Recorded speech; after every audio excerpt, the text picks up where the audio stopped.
We're with Dr. Leonard Coldwell today. We're talking an awful lot about cancer. Can you just scratch the surface for us and talk about some of the causes of cancer? I think a lot of people, there's a lot of misinformation out there, and it seems like everything can be a cause of cancer these days. Absolutely. We have to make a distinction between two different causes of cancer. There's the illness of cancer, or the symptoms of cancer, and there is the accident of cancer. The accident of cancer, that's how I formed it, is an outside force. If you get radiated to a certain extent, you will develop cancer. That's not really an illness. It's like somebody shoots you with a bullet. It doesn't matter how healthy you are, you still will be hurt or dead. So there are outside causes for cancer, of course, like preservatives and toxemia and these kind of elements. But the main element or the main cause of cancer, in my opinion, is mental and emotional stress. There is basically no other cause for cancer than lack of energy. We are all born with cancer or potentially cancerous cells. These potentially cancerous cells, our immune system is fighting them all the time. From the very first day we are born. It's basically mutated cells, half-dead cells, and so on. And our immune system just grabs it and gets rid of it. When it stops, the only cause for that is lack of energy. And this lack of energy is mainly caused by mental and emotional stress, living in constant worries, doubts, fears, living with lack of self-esteem, lack of self-confidence. The main one is, Scott, lack of hope. That's the main stressor. And with our economy and everything that's going on, of course, so many people have a huge problem with that, with lack of hope. But living in constant fear with being afraid of having not enough money to pay the bills next month, or making compromises against yourself.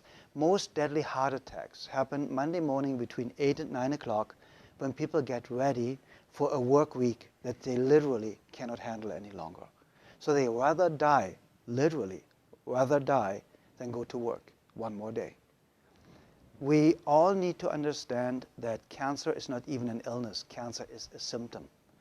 And a tumor, for example, is nothing else than the approach of the body to keep us alive. We have so many toxins in our system that would kill us.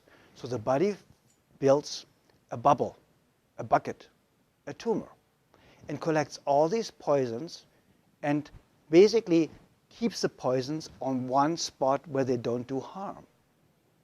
That's a tumor. So the cancer is basically your friend. The tumor is working on keeping you alive. So that's why it's so dangerous if anybody comes with a needle biopsy, for example, and pinches into this tumor and releases the toxins into the system, and all of a sudden they find you have a very fast-growing, very aggressive cancer that you didn't have before the needle biopsy.